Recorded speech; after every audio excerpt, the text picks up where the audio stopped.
विश्वरूप education society ने एक अभियान शुरू किया है कि हिंदुस्तान के सभी नागरिकों को संविधान का पूरा ज्ञान होना चाहिए। अगर हम एक क्वालिटेटिव डेमोक्रेसी चाहते हैं, ऐसी गुणवत्ता वाली लोकतंत्र चाहते हैं जिसमें सबकी सुविधाओं का ध्यान रखा जाए, ऐसी नीतियां बनाई जाए कि हर व्यक्ति को इसका लाभ मिले, तो हर व्यक्ति को जागरूक होना बहुत ज़रूरी है।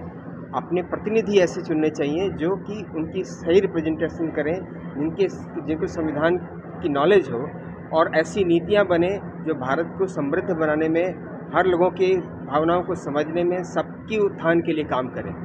तो अगर जब तक नागरिक जागरूक नहीं होंगे तब तक हम अच्छा नेतृत्व नहीं चुन सकते हैं, तब तक देश तरक्की नहीं कर सकता है। तो हर व्यक्ति को जो जहाँ है उसको अपने अपने कर्तव्य का ज्ञान होना चाहिए। हम क्वालिटेटिव डेमोक्रेसी की तरफ आगे बढ़े।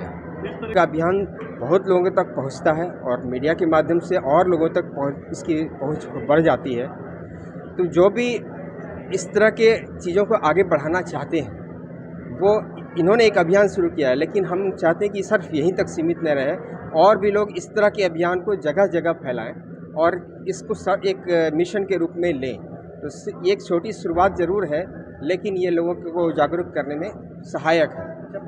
मेरा कहना है कि कई बार चीज़ों को पाठ्यक्रम में शामिल करना और एग्जामिनेशन पॉइंट ऑफ व्यू से पढ़ने की बजाय समझना, डिबेट करना, आपस में चर्चा करना, ये ज़्यादा इम्पॉर्टेंट होता है। कि मान लीजिए हमने कोई ऐसा ग्रुप डिस्कशन ऑर्गेनाइज किया जिसमें हम इस पर चर्चा कर रहे हैं, एक टॉपिक दिया, चर्चा कर रहे हैं, उसमें बच्चों का पार्टिसिपेशन ज़्यादा अच्छा होगा बनिस्बत कि हम उसको रट के जाएँ और एग्ज़ाम में नंबर लाना ऑब्जेक्टिव नहीं होना चाहिए। तो पाठ्यक्रम में इस तरह से शामिल करके कि सिर्फ हमें अच्छे नंबर लाने, ये ऑब्जेक्टिव नहीं होना चाहिए। ये होना चाहिए कि हम जब चर्चा करें तो और कितनी अच्छी चीज़ें हम जोड़ सकते हैं अपनी तरफ से, माइंड कितना एक्टिव हो जाए उस चर्चा में, ये इंपॉर्टेंट होना चाहिए। तो जो ओलंपियाड ये चला रहे हैं, ये भी उसका एक हिस्सा है। आयोजनकर्ताओं को बहुत बहुत बधाई देती हूँ। ये राष्ट्र निर्माण का काम है, बहुत नेक काम है, और हम लोग एक चेतना के एक नए स्तर पे जा रहे हैं, राष्ट्र निर्माण के एक नए स्तर पे जा रहे हैं। ये बहुत अच्छी भूमिका निभाएगा। सर, युवाओं से किस तरह से कनेक्टिविटी की जाएगी? जैसे कि सर ने बोला है कि जो बच्चे हैं उनको घर से भी हर तरह से मतलब उनको बताना होना चाहिए कि वे किस तरीके से क्या करना है, तो उससे किस तरह से कनेक्टिविटी होनी चाहिए? अलग अलग कई माध्यमों से, जैसे युवाओं से कनेक्ट करना है तो स्कूल मीडियम पे तो ये कर रहे हैं, ओलंपियाड कर रहे हैं, लेकिन एक जो कॉलेज के लेवल पे डिस्कशंस होने चाहिए, जैसे यूथ पार्लियामेंट ऑर्गेनाइज करते हैं, वो भी अच्छी चीज़ है। किसी पर्टिकुलर टॉपिक को जो देश में अभी चल रहा हो उसके ऊपर हम लोगों से एक विचार विमर्श करें, कुछ उसके ऊपर ये करें। तो इस तरह से आप जितना ज़्यादा युवाओं को जोड़ेंगे और उनको सोचने पे मजबूर करेंगे तो वो उतना अच्छा वो आगे बढ़ पाएंगे इस चीज़ को। अभी तक संविधान को एक सब्जेक्ट के रूप में देखते थे, लेकिन अब इन्होंने इसको जीने के तरीके के रूप में बदलने का अभियान शुरू किया है, जो कि बहुत ही काबिल तारीफ है। हम अब आत्मचिंतन, आत्ममंथन के दौर से गुजर रहे हैं। हम हर अपने एक्शंस को संविधान की कसौटी पे परखने का एक निर्णय करके आगे बढ़ रहे हैं। हम जो कुछ भी कर रहे हैं, क्या ये हमारे संविधान के दायरे में है या नहीं। जब तक हम संविधान की आत्मा को, उसकी भावना को, उसके लोग बनाने वाले लोगों की मंशा को समझेंगे नहीं, तब तक हम इस कसौटी पे अपने आचरण को परख नहीं पाएंगे। जैसा हर्षवर्धन जी ने कई एग्जाम्पल्स दिए, हम ऐसे कई बातें करते हैं जो हमें पता ही नहीं है कि ये संविधान के अंदर आता है या नहीं आता है। कोई भी देश, कोई भी समाज एक नियम और दायरे में जब तक रहता है तभी तक उन्नति करता है, लेकिन जब हम मनमानी पे आ जाते हैं, संविधान को नहीं मानते हैं, अपनी मर्जी से कुछ भी करते हैं, तो उस देश का, उस राष्ट्र का पतन निश्चित है।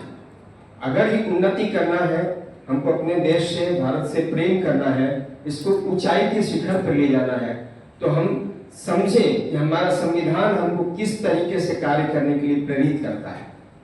हम जो भी काम करते हैं उस काम को एक देश प्रेम की भावना से करें। काम कोई बड़ा और छोटा नहीं होता है।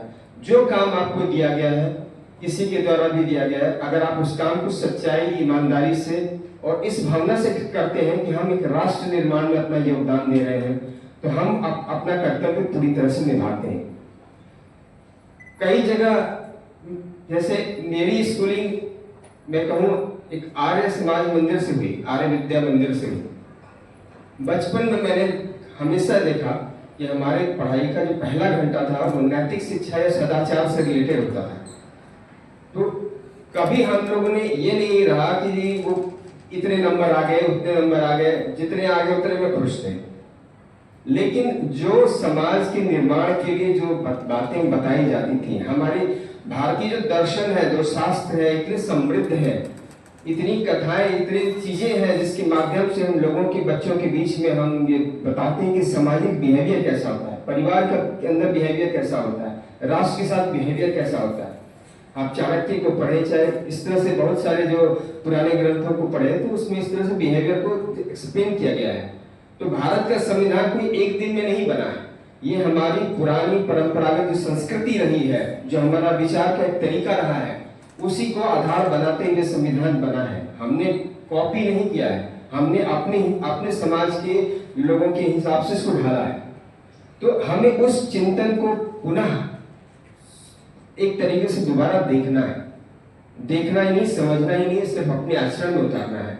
और ये सिर्फ बहस से नहीं आएगा, ये आएगा बचपन से उन चीजों को दिमाग में सेट करने से। अगर आप किसी चीज को लगातार करते हैं तो आपके अवचेतन में वो अपने आप बैठ जाता है कि हमको कैसे बिहेव करना चाहिए, लोगों के साथ कैसे रहना चाहिए। हम कहीं भी कोई गलत करते हैं तो पहले परिवार के लोगों को टोकना चाहिए कि ये आप गलत काम कर रहे हो, फिर स्कूल में जाता है तो उसमें टीचर्स को समझाना चाहिए कि ये गलत है, ये सही है। इस तरह से हम, और दूसरा जब थोड़े बड़े हो जाए बच्चे, तो हम जो भी एक्टिविटी हो रही है देश में, उसको अगर हम एक डिबेट के माध्यम से कहें कि आप इसको एक्सप्लेन करो कि ये जो कार्य हुआ, क्या ये संविधान के दायरे के अंदर आता है, नहीं आता है, तो इससे लोगों में अपनी जागरूकता बढ़ेगी कि ये जो काम हुआ, ये क्या हम संविधान की कसौटी पे ठीक है, नहीं है। तो ये जो जागरूकता अभियान शुरू किया गया है, ये बहुत ही काबिल तारीफ है। और संविधान को डीपली समझना, सिर्फ उसके शब्दों को नहीं, उसके चित्रों के माध्यम से भी समझना, ये एक अभियान शुरू किया है। वो चित्र वहाँ ऐसे ही नहीं लगाए गए हैं, उसका कोई मीनिंग है, उसका कोई उसकी कोई संविधान की कोई आत्मा, कोई मूल भाव उस चित्रों में छिपा हुआ है। उसके माध्यम से हम फिर चीजों को समझने का प्रयास करते हैं। जब कोई चीज आपको बताई जाती है और उसको किसी कहानी के माध्यम से बताई जाती है, किसी उदाहरण के माध्यम से बताई जाती है, तो आप बहुत जल्दी समझते हैं। उसी तरह से पढ़ना और उसको चित्रों के माध्यम से समझने में यही अंतर है कि आप उसको समझें कि कहना क्या चाहते हैं, इसकी आत्मा क्या है। और जैसा आप देखते हैं आजकल बहुत सारे मीडिया पे मिस इन्फॉर्मेशन, कई सारी चीजें होती हैं, हम कैसे बचाव करें इन चीजों से। बहस भी टीवी पे देखते हैं कि इसका कोई स्तर नहीं होता, कई बार किसी भी लेवल पे बहस करते हैं, उनको भी संविधान का पता नहीं है कि हमको किस दायरे में बोलना चाहिए, कैसे बोलना चाहिए। तो अगर हम एक नीचे लेवल से ही, मतलब स्कूल लेवल से स्टार्ट करें, बच्चों को बताएं, सिखाएं कि हमको कैसे संविधान जो है हर आचरण को हमारे निर्धारित करता है। और हम जब जागरूक नागरिक होंगे तो अपने जागरूक नेता का भी चुनाव कर पाएंगे। अगर हम सिर्फ सरकारों पे दोष मढ़ के निश्चिंत नहीं हो सकते हैं। हम किनको चुन के भेजते हैं, क्या वो संविधान के जागरूक है? हम चुनेंगे तभी तो जब हमें पता हो कि संविधान क्या है। तो हमारा प्रतिनिधि करने वाला व्यक्ति कैसा होना चाहिए, क्या उसे संविधान की जानकारी है? अच्छे लोग अगर चुन के जाए, अच्छी डिबेट्स हो, जैसा इन्होंने कहा कि पर्सनल आक्षेप करते हैं, ये चीजें करते हैं, हमें पता होना चाहिए कि अच्छी डिबेट की क्वालिटी क्या होती है, देश की विजन क्या होता है, हम कैसे, उसके पास क्या ऐसा है जिससे हम देश को आगे लेके जा सकते हैं, क्या ऐसी नीतियां बना रहा है। तो इन चीजों को हम जब तक समझेंगे नहीं और अपनी भावना को नहीं समझेंगे, तब तक हम सही प्रतिनिधित्व नहीं भेज पाएंगे। और जब तक सही प्रतिनिधित्व नहीं जाएगा, सही पॉलिसी नहीं बनेगी, सही नीति नहीं बनेगी, सही मार्गदर्शक हमें नहीं मिलेगा। अगर वो कहीं भाषण दे रहा है, कई लोग उनके फॉलोअर्स हैं, तो क्या बता रहे हैं, उनके फॉलोअर्स उनसे क्या सीख रहे हैं, जब तक वो अच्छी सोच वाले नहीं है, संविधान को समझने वाले नहीं है, तो वो पूरी सोसाइटी को गलत डायरेक्शन में ले जा सकते हैं। यही मेरा ये कहना है कि आप खुद जागरूक बनिए। जैसे एक पुनर्जागरण हुआ था यूरोप में, उस तरह से एक पुनर्जागरण हमारे हिंदुस्तान में होना चाहिए। भाई हमें संविधान का पता हो, कोई हमें बेवकूफ ना बनाए, कोई हमें ये ना बताए कि ये जो उसके शब्द निकल गए वो संविधान हो गए। नहीं, हमें पता होना चाहिए कि ये गलत कह रहे हैं, संविधान की कसौटी पे ये गलत है और ये सही है। तो आप अपनी समझ को उन्नत करिए, बढ़ाइए। और ये जो अभियान जो एक दीप की तरह शुरू हुआ, ये हर दीप में प्रज्वलित होना चाहिए। और ये मैंने पहले भी कहा था कि अगर देश की दिवाली इसी से बनेगी कि हर चेतना में संविधान और हमारी भारतीय संस्कृति जो है वो जागृत हो। जब ये जागृत होगी तो तभी हम विश्व गुरु का सपना देख पाएंगे।